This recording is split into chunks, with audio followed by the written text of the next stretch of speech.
Hi, and welcome back to the Second Ascending Souls podcast with Jack and Alex. If you haven't, make sure to like and subscribe down below. And we will be putting a link in the description down below for our Instagram called Ascending Souls. So make sure to go and check us out on there for some cool content. Also, the link to our first podcast will be down there too. So you can give that a listen here if you haven't gave it a listen already. I'll just give you kind of a brief overview of what we want to do with this podcast and just keeps you a bit more updated. But yeah, thanks guys. Today, first up, we will be talking about the Black Lives Matter. Would you say it's a political movement? Well, that's been the question asked, isn't it, in media recently? Obviously, today is the 6th of December, 2020, and there's been an article that's come out. Last night it was Millwall versus Derby, wasn't it? In a 1-0 victory for Derby County. 1-0 victory for Derby County, which is was it the first game of Wayne Rooney's as manager? Second, I believe. Second game. So I actually only come to the knowledge today that Wayne Rooney was Derby manager. So that kind of took me by surprise. I wasn't expecting that. But yes, so obviously Derby won, but actually the events that were taking place was overshadowed by booing by the Millwall fans. Yeah, and this was taking place at the beginning of the game, and I assume at half time. Obviously when it was kicked off again, players were obviously taking the knee, and Millwall fans were booing. So obviously straight away it doesn't paint a good image, you know. Especially after the anticipation of fans returning for the first time in 9 months. Everyone was really looking forward to the fans returning. However, it's just been overshadowed by the booing of Millwall fans. Yeah, and that was actually reiterated in a statement that was released by the Millwall club that actually said, you know, with all the efforts they've tried to do to change the kind of reputation of the club and kind of give it a better name and kind of put some good work back into Millwall to kind of bring its reputation up, and they said, you know, it's a shame that this has happened. But that then, for me, raises a question of how we're treating people who don't necessarily agree with BLM. Because I think what's happening is anyone that doesn't agree with BLM is being pursued as racist. Exactly. And, you know, you may agree with the sole cause of BLM, but you might not agree with the kind of political opinions that are surrounding it. And I think that is a very important distinction to make, because before we start telling people that they're racist or anything like that, we need to understand their full position. I mean, if they're just booing the knee because they don't like black people, of course that's terrible, you know. You don't want them people. Wrong. That is racist in itself. Definitely. However, if they view it as a political movement, they should freely be able to voice their opinions. Exactly. And I think this is a distinction that we need to make with BLM. That hasn't been a clear distinction that's been made, and the media doesn't help this, because the media rile it up, you know, and they do this all the time. They try to create that diversity and hostility between society. Try and call it that division, you know, division between people, and get people's backs up, you know, and always be worried about the next racist that could be round the corner, you know. And, you know, and it always causes a lot more confusion, a lot more hate, and it just doesn't help. And as a young white person in society, you automatically feel racist for being white, when really you're not. People are nowadays just judging a book by its cover, basically. Yeah, I think this is happening a lot, because then essentially what is happening is you do have a cover, and that's your Instagram feed. You know, that is your book cover per se. Whatever you put on online, really. Yeah, and it's your book cover. It's what you put up for display of who you are. Online, you're allowed to portray yourself as a different person. Yeah, and you can see this happening now. Definitely. So, obviously, the game was on the 5th of December. We are now on the 6th of December, and I've got an article up here by the Daily Mail. And it's about Environment Secretary George Eustic. George Eustic, yes. And he was asked about the extraordinary scenes during the championship match yesterday. He branded Black Lives Matter as a political movement that doesn't reflect what most of us believe, amid backlash over Millwall fans who booed players for taking the knee. Now, obviously, as you can tell, we probably agreed with him to, you know, well, I would say to a certain degree. I would say fully, because I've spoke to many of people that agree with the sole principles of BLM and what it started out as, but do not agree with the way it's heading, and you know what kind of political ideas that are coming from it. I mean, Definitely. and like we said, you know, this is not a discussion that is being had. You know, no one is making this distinction between these two types of people, and I think it's wrong. You know, we can't brand everyone as a racist. This is a popular term now that seems to be coming out in media. It seems too easy to throw the term racist around nowadays. Far too easy. Far too easy. Far too easy. And, you know, you see it all the time. And you know, I've seen videos of people being terrified of being called a racist because the backlash, and you never can escape from that. So I think we really need to be careful about how we use this word and who we use it against. Definitely. With people not conversing freely and not actually taking the time to listen to each other nowadays, it's easy to just ignore what they're really thinking. Yeah, and that there is a pinnacle reason of what's going on. But obviously, with what's happened here with George Eustic, it has prompted criticism from Gary Lineker, among others, who told his Twitter followers the Millwall fans were not booing. The Millwall fans not booing were in the minority. Mr. Eustic was played audio of the scenes on Sky News and took aim at Black Lives Matter. Now, I don't like the language there. Take aim as if he's kind of targeting against it. Yeah, targeting trying Black to take Lives it Matter. down. Exactly. It kind of feels like they're portraying it as he's kind of targeting BLM to bring it down. You know. Although he stressed that protests by individuals should be treated with respect. Obviously, the issue of race and racial discrimination is something we all take very seriously. You know, we totally agree with that. Each individual protest should be taken with respect and understood why they're doing the protest. I think if you can understand why these people are so outraged, then just the fact that they're being listened to is going to cause it to calm down a lot. Definitely. I mean, if you've got football fans who are riled up... That's the whole point of a protest, to be able to be heard. Exactly. And when people start to feel heard, it causes that stress to die down, the tension to die down, and maybe that's all they need. It's just that to time be heard. to be heard. And again, communicating. People probably feel this year that they've been shut down a lot. The government isn't listening. The government are just doing what they want to do, and it's led to mass protests. Well, you know, we found that the government this year is showing that they will do what they do and do as they please. You know, without any kind of legal legislation. I mean, this has kind of been eminent this year, isn't it? And so he went on to say, this is George Eustace, by the way, my personal view is that Black Lives Matter, capital B, L and M, is actually a political movement which is different from what most of us believe in, which is standing up for racial equality. But look, each individual can take their own choices about how they reflect this. I know a lot of people feel quite strongly, and I have taken that approach. He added, there's been a problem, obviously, with racism in football in the past. It is right that it's called out and challenged when we see it. Now, racism has been a problem in football, hasn't it? For a long time. It has been. It's been a massive problem. I mean, quite recently with England, against, was it Bulgaria? Lovely. Was it Bulgaria? I could be Belgium. wrong in it. No, it wasn't Belgium. I could be wrong, but I do believe it might have been Bulgaria. I'm sorry if I've got that wrong. It may be wrong, But so it just still I am open shows to criticism. Racism is in the game still. Well, yeah, and players were considered leaving the pitch. And you know? definitely, with the organisations kick racism out of football, and it just shows the problem's still there.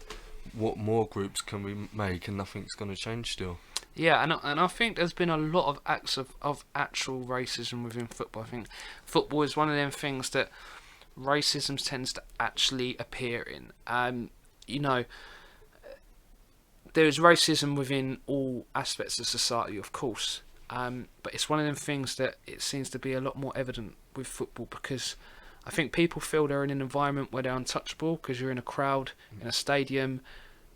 You know that whatever you're saying, the players can't really hear you, the ref can't really hear you. They're not you know, it's just a masses of noise of voices, and you kind of feel protected by that. Definitely.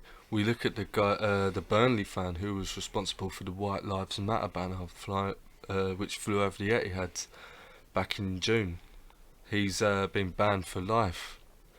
Banned for life, yes, from the and that's for voicing his opinion of White Lives Matter. Yeah, and at the time, that was when White Lives Matter was really, really kind of sensitive thing to say. You know, it was one of the things that you just kind of rejoiced from saying, because you didn't want the consequences. And that was around the time Black Lives Matter came out.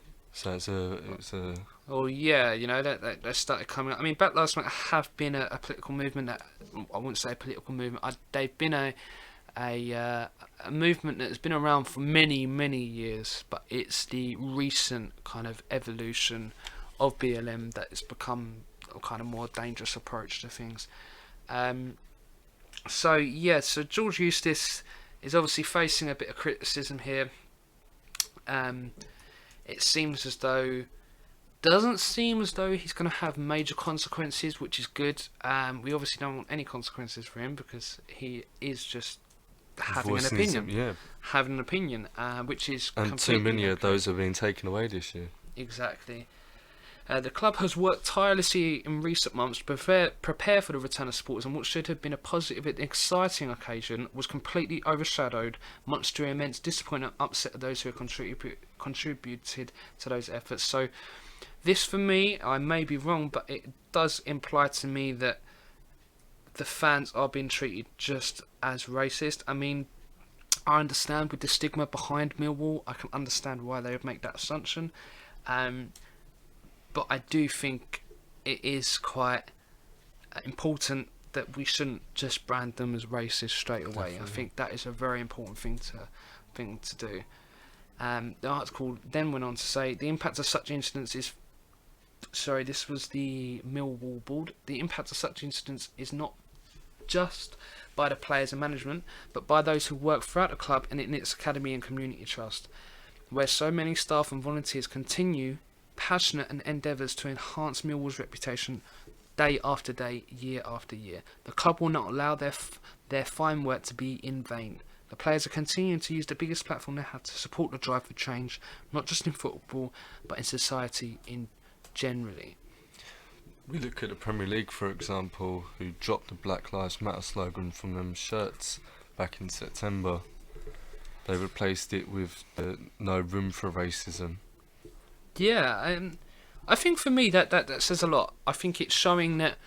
I think the Premier League realised that people didn't want politics to move into their football. Yeah, football's a time for people to just go and enjoy themselves. They don't want it to be overshadowed by politics. Well, also as well, I mean, you know, football's supposed to be a distraction from all them real things that are going on in your life. You know, it's a time to just take your mind away.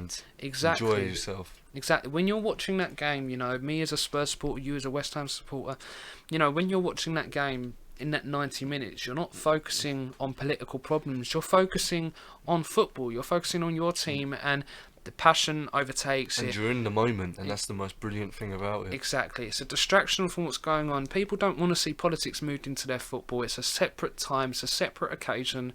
It's not what they want to see. And I think the Premier League made a very bold move with taking the Black Lives Matter. I think a lot of people were kind of quite shocked about that and said, you know, why are we doing this? You know, it's a political stunt. But obviously now we're finding out that I think that the Premier League are realising that they shouldn't have taken a political stance. Definitely. And are having to move away to you know, gain the kind of interest. And that doesn't automatically go on to say that they don't believe Black Lives don't matter, because they're replacing it with no room for racism, so they're showing there's still no tolerance for racism in the sport. Exactly. And I think that just because, I mean, you made a very good point there. No room for racism and Black Lives Matter. They are both conveying the same message per se, but like we said, there's a lot of stigma behind BLM because of the political arguments that they are making. But the no room for racism has been a slogan that's been used by FIFA. Now, you could make the argument that they could do a lot more, right, to help racism. I mean, a lot of people with racist issues have said, look, they could do more than just putting no room for racism. Fine. Definitely. But also putting BLM is doing the same thing. It's just you're changing the words that are on the T-shirt. Yeah, you know, you're changing the message. Exactly, it doesn't change what they're actually doing. They're still just putting words on a T-shirt. They're not making real change. But you know, and people can't criticise the Premier League or anything like that for not using BLM because they're still reiterating the message exactly. that racism is no tolerance. Exactly, and I think that's an important message, you know, and as long as that is out there, then they are doing the right thing. Definitely. You know, so we'd like to move on to our next point. Next story that we'd like to talk about. And Jack, if you'd like to continue. And the next story today on today's podcast is Nottingham's Christmas market temporarily closes after just one day. The Winter Wonderland opens on Saturday despite concerns from residents about holding the event, while the city is in Tier 3 of coronavirus restrictions. A nighttime economy expert said people had been defecating in doorways. The market was set to run from 10 o'clock to 9 o'clock every day until Christmas Eve. The decision for the market to go ahead came as similar events in other cities, such as Birmingham and Manchester, were cancelled.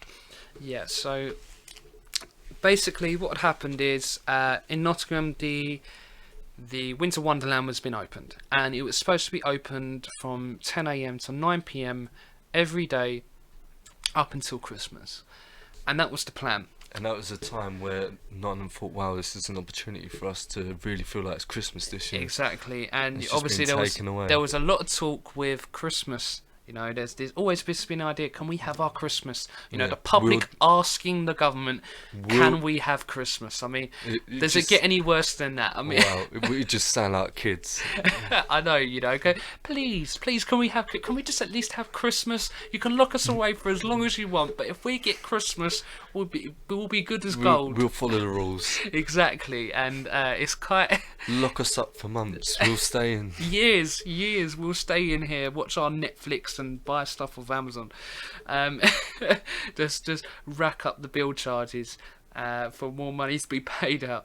But no, so obviously, yeah, so with the Nottingham Hill, anyway, so we went a bit of a tangent there, didn't we? Anyway, so Winter Wonderland was open, and there was obviously a lot of questions. Now, apparently in the article, there was a lot of questionable Britons, right, that were very worried about the implications of what Winter Wonderland would bring. It's funny how these same people aren't worried about the implications of going in the supermarket or going into, you know, big stores and going to buy, you know, Christmas presents and all this stuff. You know, they're never worried about anything like that. But any social gatherings. Exactly. And, you know, one of the things was people waiting in doorways because the hospitality wasn't open, which meant the toilets weren't open, so it meant that people were waiting around a lot more. Now, and isn't that just more unhygienic? Right, but also as well, why didn't you just open hospitality back up? To me, that just seems evident, doesn't it? Definitely. If you've got a problem with that, then you open up hospitality, you create more jobs, you create more income for people. And that would just boost your economy. Exactly. But they don't like to make it easy. Don't like to make it easy. That's definitely true. They do not like to make it easy. Now, this has brought me over to, because one of the things that really interested us with that article was the concerned Brits that were worried about Winter Wonderland opening up. I think that for me was quite an interesting point for me, because in a study that was shown recently, it showed that 70% of Brits actually weren't wearing masks because they were worried about COVID-19. It was about the rules and the fines. It was the implications of not wearing a mask. It was the fines. It was the government coming in, you know, telling you, you've got to do this, you've got to isolate. That is what people were scared of. And these are the consequences if you don't follow the rules. Exactly. And that really, you think for people with mental health, with anxiety, going out becomes even more worse. Yeah, and it causes a lot more stressful time, which makes you not want to go out in the first place.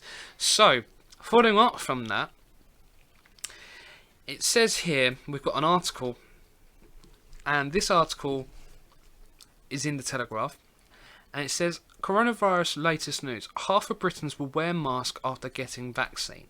Now in this article, It says, mask wearing is here to stay, according to a poll, as half of Britons say they are likely to carry on wearing them after vaccination. Some 25%, 512, of those surveyed will stop covering their face when they have had the vaccine, according to the poll. More than 2,000 people by the ORB International. Now, I don't know much. I don't know anything per se about the ORB International. I have had a quick Google search, but obviously I can't say whether this research is, if it's okay, if it's good research, if it's I can't think of the word right now, but I will get to it soon. But whether we can trust it, basically. So I can't give a comment on that. So I'm just going to take it as facts. And however, 50%, 1,042, don't want to throw away their masks immediately and think we could be wearing them for at least another year. The findings come after Professor Jonathan Van Tam, the Deputy Chief Medical Officer, said mask wearing is likely to persist in Britain despite the rollout of the vaccine. So, was the vaccine... Right, so this is where it begs the question, doesn't it? It asks the question of, why is it we have still got to wear masks after having the vaccine? I mean, the vaccine is supposed to prevent us from, having the virus and giving it on to other people. Now, we've already heard in the news that you will still be able to pass it on, even though you've got the vaccine. You'll also need 2 dosages of the vaccine. I mean, it all seems to be going... At the beginning, before the vaccines come into place, what we heard was... The impression that we had was, once we had the vaccine, it will all be okay. And you'll have your freedom back. You'll have your freedom Everything back. you've Everything will waited go for. back to normal. And what we're seeing now, step by step, and you'll see it gradually, is that... We're not really getting our freedom back. Yes, exactly. Actually, what's going to happen is they're going to put in all these different little rules that don't let us have our freedom back fully. It's almost in a sense as they're giving us information piece by piece, hoping we'll forget what they've said before. And the more they do it, the more sillier the rules get, and the more consequences there'll be if you don't follow them rules. This is quite a pinnacle. This is quite an interesting quote here by Matt Hancock, and I really do not like this. Matt Hancock, I can't wait to get us back to living by personal responsibility. Now, that there just shows that they think of us as children who can't be responsible for their own lives. We have to take action for and you because you guys won't listen. Government. Exactly. Isn't it always been our personal responsibility? Isn't it always been our personal responsibility to make sure that we're safe? It's not their responsibility. If I choose to not wear a mask, that's my responsibility. It's not your responsibility to keep me safe. It's your responsibility to make me aware and give me the options of being safe, but it's not your responsibility to force me into wearing a mask and doing things that I don't want to do. Definitely. It's almost mimicking us, as if we don't take personal responsibility. We look at small businesses, for example, people that have started off as independent people and worked themselves up to have a shop on the high street, for example. To say these people can't even take any personal responsibility is almost to just make them out as if they're stupid. Yeah, and well, this is what they want to do, isn't it? They want to move away the responsibility from other people, because then it goes into their hands. And, you always kind of have this idea in the media that the politicians are stupid and they don't know what they're doing. Now, I always say this to people. When people are questioning lockdown and saying, how are these rules going to work? They sound stupid. I always say this. They sound stupid to the general public. Well, why do you think that they don't sound stupid to the politicians? I mean, these people have gone to the best schools in the country. They have been around the best minds, in the country. They would obviously see that rules are stupid too. But they don't pull them out, do they? They don't call them out. No, that's because it's because they're supposed to be like that. They're supposed to be stupid. They're supposed to not make sense. Because the more that you follow blind rules, the more that you'll follow the blind rules in the future. The more the rules that will come into place. The more they can do what they want. Exactly. The more rules that come into place that don't make sense, the better for them. Because if they can get you following a rule that you don't even question, then you're blindly following rules. And this is what's happening now with the COVID-19. And we look at Messi, for example, when he was fined the other week for taking his shirt off in a tribute to Maradona. And Yeah. originally, you weren't allowed to take your shirt off because it's meant to be a family-friendly sport. But he had a shirt on underneath still. And he was just still fined. And he was still fined. And He this was is just what paying a we were tribute. having this discussion, wasn't we, the other day? Definitely. And we spoke about how the original rule was there to put in place to make it a more family-friendly sport. Now, we said, didn't we? We said Yeah. we could kind of be on board with that. We can see where you're going with that. We don't feel it's an issue at all. No, not at all. But we can kind of see where you're going with that. Paying tribute to a legend of the sport. Right. And the reason why they were getting the fine was because they were showing their body, their torso, whatever. Now, what we have is Messi paying a tribute to Maradona, who was an Argentine legend, Who was viewed as a god over there. absolute god. Millions were devastated by his videos death. have been released online. You can see them, people crying in the streets of Argentina, crying, bawling their eyes out, hugging each other, sobbing as if it was their own parents. I mean, it just shows how much he was respected, and worldwide too, not even just in Argentina. Definitely, we looked to Napoli, for example. They've changed their stadium name to the Diego Armando Maradona Stadium, and that shows just That's a great gesture. I didn't know about that. There's a great gesture. It shows what he done as a person in Argentina. It shows him what he done as a person in his career. And how many people he how many influenced. lives he changed. And obviously, as a footballer, he was serving FIFA, right? He was helping them as, as a footballer, as an amazing Gave them footballer. guidance. Exactly, right? Now, Messi pays tribute to Maradona by taking off his top. He has a top underneath and it pays tribute to Maradona. He's then still fined. Now, there wasn't a big outlash about this the way that I was expecting. I thought there would be, people coming out saying this is wrong, he's not even showing off his... He's just paying tribute to a legend. Exactly, why should he be fined for showing tribute? I mean, this shouldn't be right.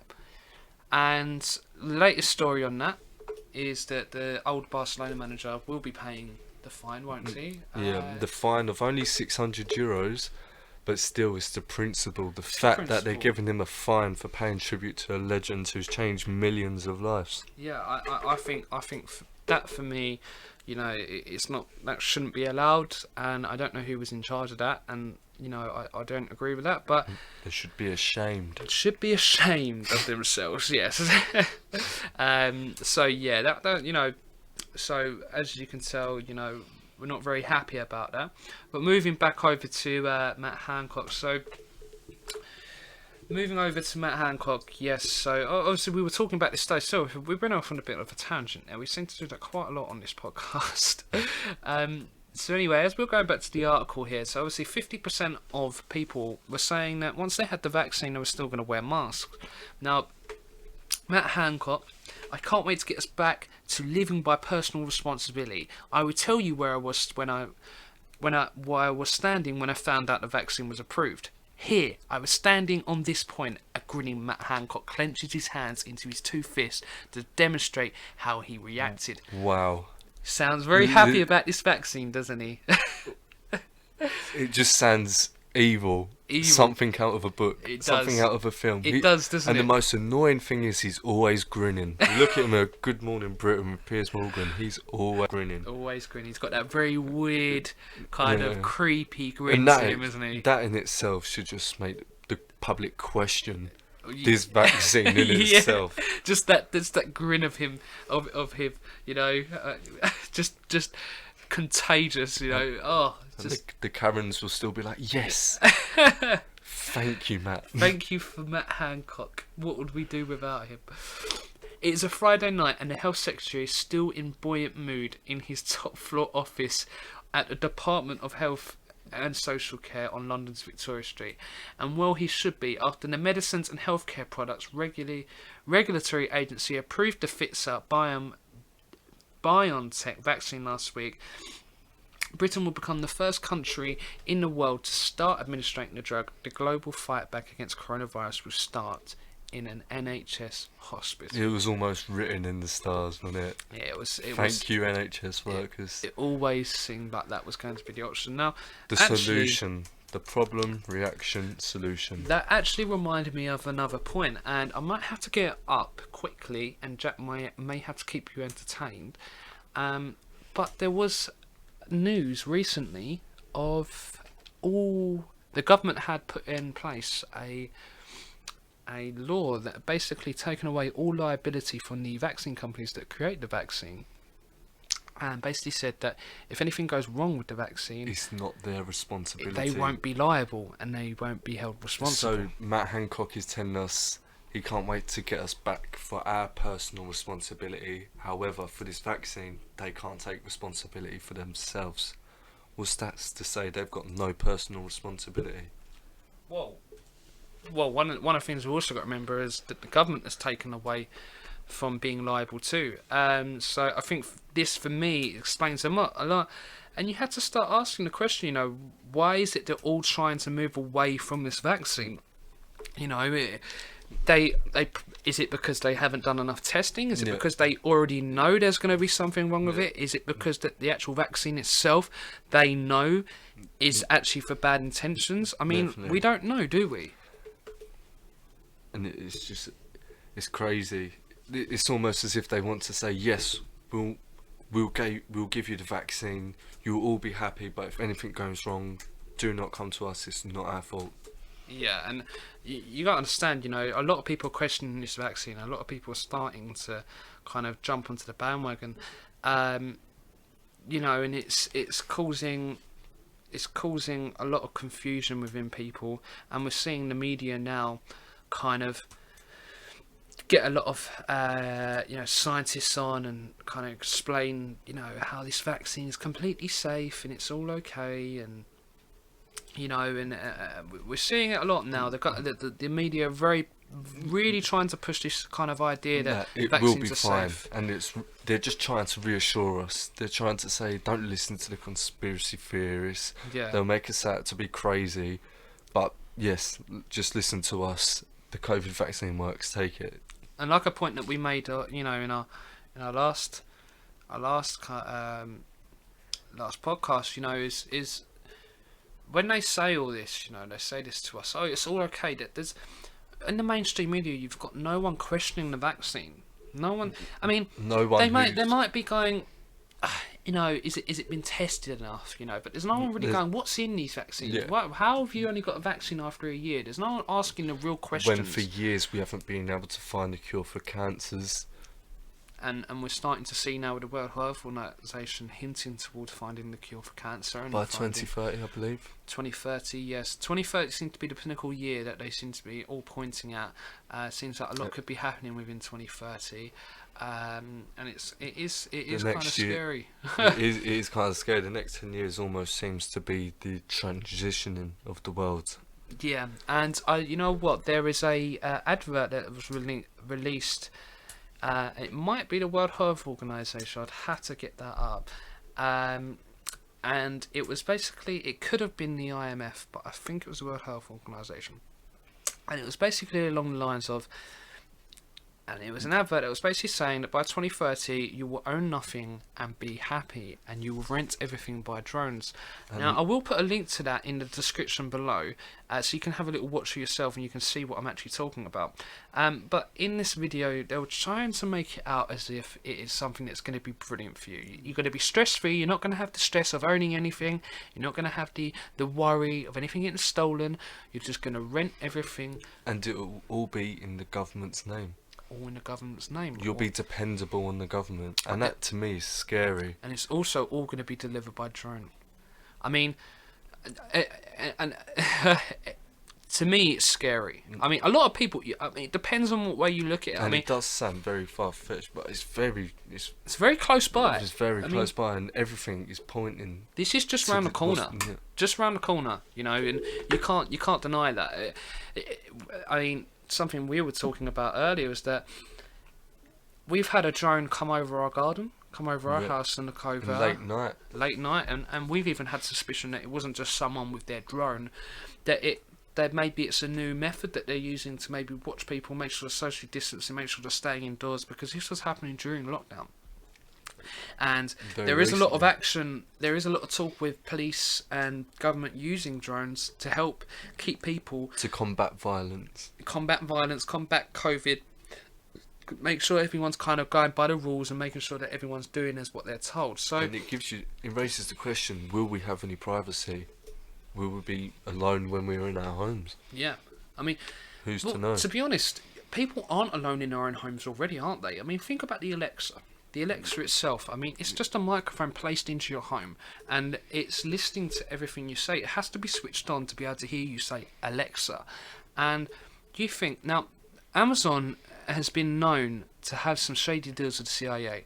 I mean, Jeff Bezos has actually got a CIA contract. He was the one who designed all the security systems, and not the security systems, sorry, but the database for the CIA. Now, he's got a lot of deals with the CIA, and you think you're putting in an Amazon Alexa in your house that has a microphone that can just listen to anything. Now, even if you don't say anything incriminating, even if you're a normal person like us, right, you're not doing anything illegal, you're not doing drug dealing, you're not doing anything like that. But what could end up happening is that you say something politically incorrect, that's not politically correct enough, and you could then be taken down for that, for something you said in the four walls of your own home. And that is scary. We even look at the Simpsons movie, for example, and the scene where I believe Maggie and Lisa and Marge were all travelling on the train, and they were saying they can't listen to you. And you go to the next scene where they're all sitting there on the CEO screens listening to what they're saying, and all telling each other. And it actually turns out a few years later, the government were facing charges, I think, for spying on people. Yeah. And the Simpsons have been pointed out for actually predicting a lot of things that have happened.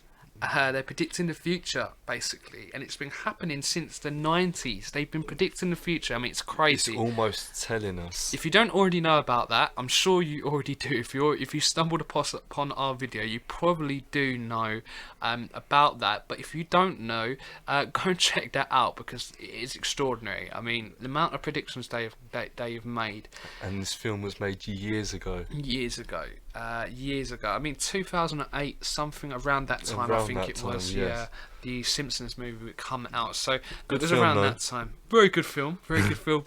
I actually still do enjoy the Simpsons. I'm not going to lie. I do like the Simpsons still. I'm 19 years old, and I still enjoy the Simpsons, which actually is an adult comedy.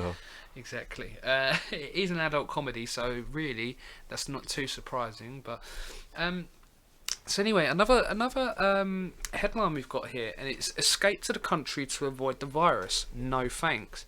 Now, this is an article that's been posted by The Guardian, and it says coronavirus survey finds urban flight is a middle class thing, that communities matter more, and Boris Johnson has done a bad job. Cities are not dying, and many Britons are fed up with the claims that pandemic has sparked a mass exodus to the countryside. According to the latest coronavirus diary study, consultancy Britain Thinks polled more than 2,000 people across the UK about their health and well-being 9 months on from the first national lockdown. You had to be in a certain bracket to considering running off to the countryside, said Joan Barrett from Manchester, who didn't believe vast swaths of the population, especially black middle-aged women like her, would consider moving out of cities. It's been overblown in headlines. You might get some young families moving out a bit further away for their children, but I don't think the virus has really affected that. Now, this is obviously coming from the idea that a lot of people are just going to move into rural areas. They're going to move out to the countryside. They're going to get away from the cities because it's safer. It's viewed as a dangerous place, the cities nowadays. Yeah, especially with coronas. When heavily dense people, you know, it causes a problem when you've got a pandemic and everyone's around each other. I mean, it causes a problem, doesn't it? Especially when the government instills that fear. The fear of the virus, you know, posters everywhere, the virus is here. And wash your hands. And the consequences if you don't follow the rules. Exactly. Everyone's just stressing. Yeah, and you know, so this has come from that idea that basically loads of people are going to move to the countryside, going to go out. Now, they're saying that maybe it's not on people's minds. It's been on my mind. And I know it's been on your mind too. I'd love to move to the countryside. It's definitely been something that, you know, one of the things that we've come to terms with is not taking an interest or being consumed by the interest of materialistic things. Definitely, it's to be happy on the inside, which is the main thing. Exactly. You don't look for happiness for the physical things that you've got in your life. You take your happiness from experiences. Definitely. And one of the things that I've always felt is being around nature. I actually feel a lot better, a lot more calmer. You live in gratitude. You're in the moment. You're grateful for the things you do have around you. Yeah, and it kind of relaxes you, makes you feel at one. So you know what, the COVID-19 thing was a big one for me, where it was like, okay, it's brought out the best in me, and it's brought out the worst scenarios. Yeah, it's kind of brought out two aspects of me, and it's good because in a way it's good. Obviously, the situation isn't great at all, obviously, but it teaches you a lot about yourself, and it made me realise that actually I never thought that I could ever move to a countryside, but with everything that's gone on recently, I could seriously consider myself moving out there, you know, one day. Maybe not as so young, but it's something I'd love to do one day, you know, go out and live somewhere really and be able a bit to more... take the time to enjoy yourself, relax. Exactly, you know, and just kind of get away from the city vibes, you know. Like, the city life is so fast, you're constantly doing something, large groups everywhere. So carrying on from the article, more than 42% of those polled agreed with Barrett, who felt middle-class views had distorted the reality of most people's lives. A further 20% were unsure whether to believe the stories about a surge of interest in rural life. All the facilities are in the city. It's much more convenient to live in one, said Stan Bartlett from just outside Cardiff. You might feel you're getting away from the virus in the country, but you're just isolating yourself further. Now, this annoys me, because it basically begs the idea that you need to be in a city. You need to be. Everything you need is in a city. That's what, everything you'll ever need, all the shops in the world, will be in the city. all the Wi-Fi, all everything. All the materialistic things. All the materialistic things. All your watches, all your clothes, all this stuff. That's all in a city. Because it makes you think that's what you need to be happy. Exactly. It creates that urgency. And it raises the question, will rural areas be forgotten about? Well, and this is one of the things that I have been toying about recently, is are rural areas going to be gone? Are they just going to move everyone into the cities? Are they going to create rural areas as dangerous areas that shouldn't be stepped into because COVID could be a prevalent thing? You know, this could be potentially where it's heading. I mean, we're not saying this is what's going to happen, but it's something you do need to think about when we're thinking about what's happening here. You know, we've got to think about where it could go. Definitely, and this is the whole purpose of the Ascending Souls podcast, to awaken people to what's really going on and give them a sense of idea of what could be happening.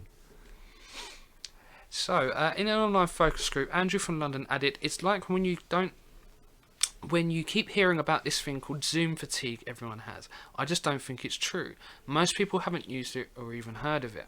While 89% of respondents agreed that Britons are more isolated and lonely than ever, many were optimistic about the local communities. 2/3 of women said stronger bonds have been formed in their neighbourhood this year. This perception was highest in the north west and lowest in eastern England. Now, me and Jack had a little discussion about this just before the podcast. We actually said we didn't feel the community aspect had been boosted, but it did say it was the lowest in the eastern England. I mean, that's basically, we're southeast, but that's that basically us, so that would make imminent, and it was more prevalent in the northwest. So I can see that. And I guess also being in London, you feel there's not as much of a community. No. I mean, London's one of the places. It's got massive diversity. It's got loads of different cultures. But what's happened is, I think there's been more people are locked up in the city. Exactly. So people have felt more lonely, and they're not able to go out and make them bonds. Trips you'd maybe make to your family yearly, you might not have been able to do this year. Yeah. Also, as well, the clash of cultures. It doesn't.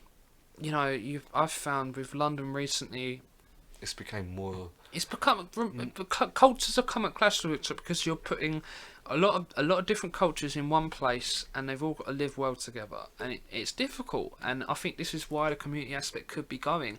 Not saying that diversity isn't what we want. Of course, you want diversity within a society. We should all be able to understand each other's cultures and be able to adapt. Exactly, but I think the government, you know, have allowed these cultures to kind of go on isolated, and so then they clash because they're not communicating with each other, become isolated communities.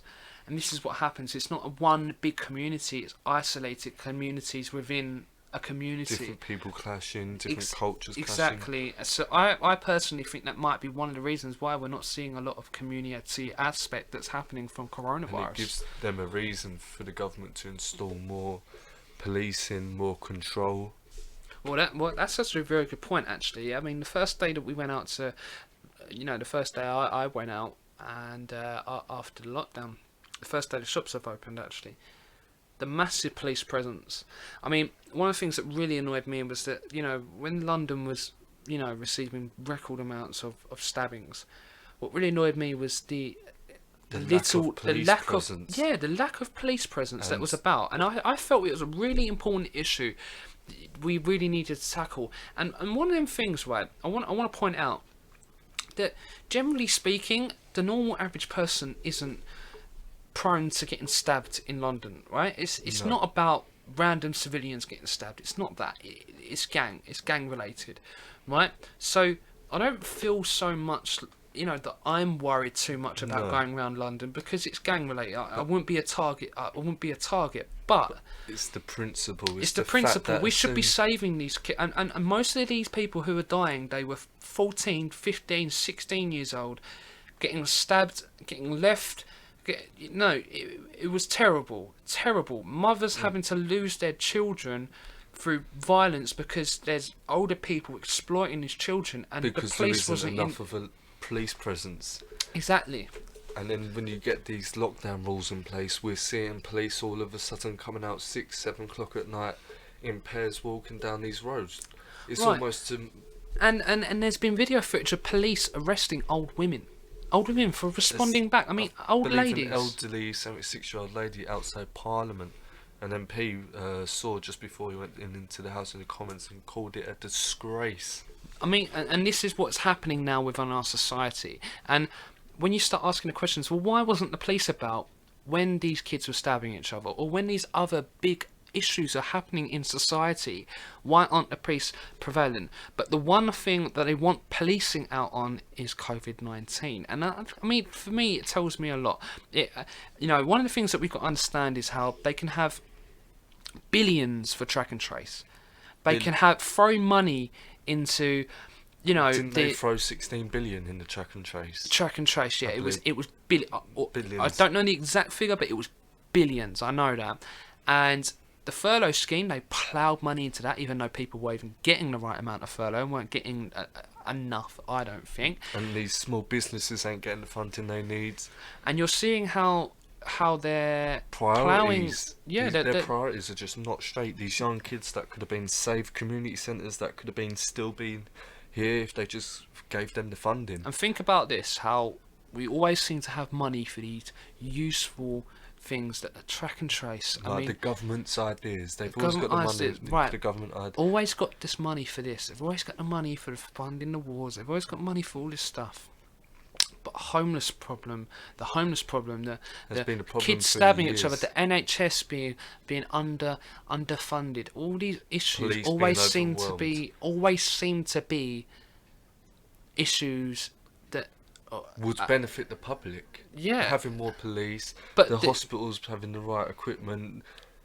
Exactly. Having these issues are the ones that we should be focusing on, and they're the ones that always seem to have the least amount of focus on. I mean, we put billions into track and trace, doesn't even work, when we could be putting this money into homeless people, homeless shelters. We could be putting it into food banks. We could be putting it into maybe youth systems to help children. Maybe we could look into actually funding the mental health aspects of things, helping people with counsellors and psychologists. Why you always ask the question, why isn't these things being done? And it's because it's made out of choice. It's not not because there's scarcer resources or money. It's not because of that. It's because it's intentional. They don't want to increase the basic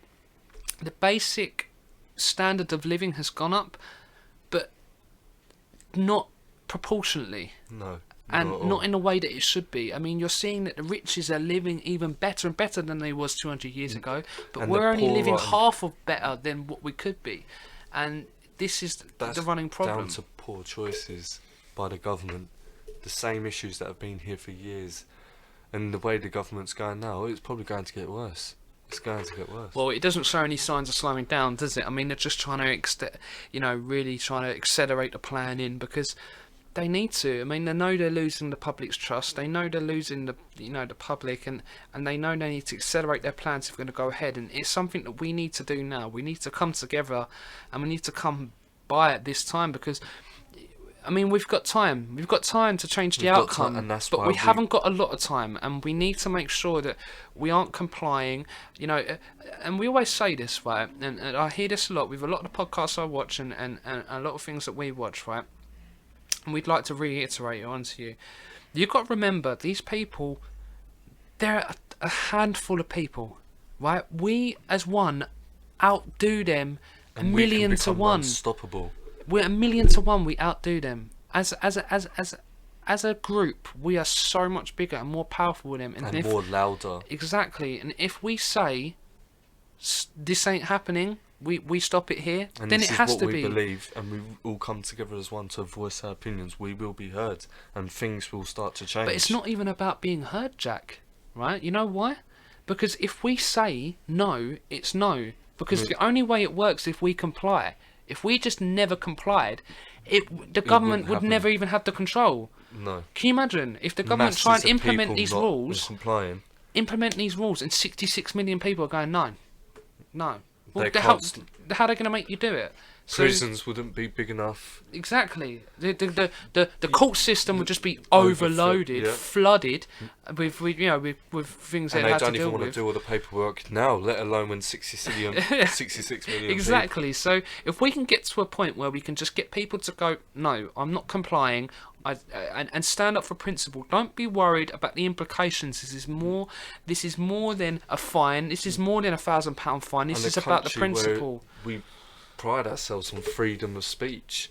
I mean, one of the points I was thinking about is how we spoke about in the last podcast. We spoke about the protest, and we spoke about how we'd marched down to Speaker's Corner. But a place notorious for its freedom of speech, right, and all the scientists have been taken away by the police. Right, and actually, I was going to get onto this. I was going to say that we, at the time, did not realise what a pinnacle moment that was, but that was a pinnacle moment in society, and it could be remembered for a long time. I mean, someone who has been taken down from the one place in the country that is allowed the freedom of speech and for any kind of view to be expressed gets taken down for saying something that they do not like.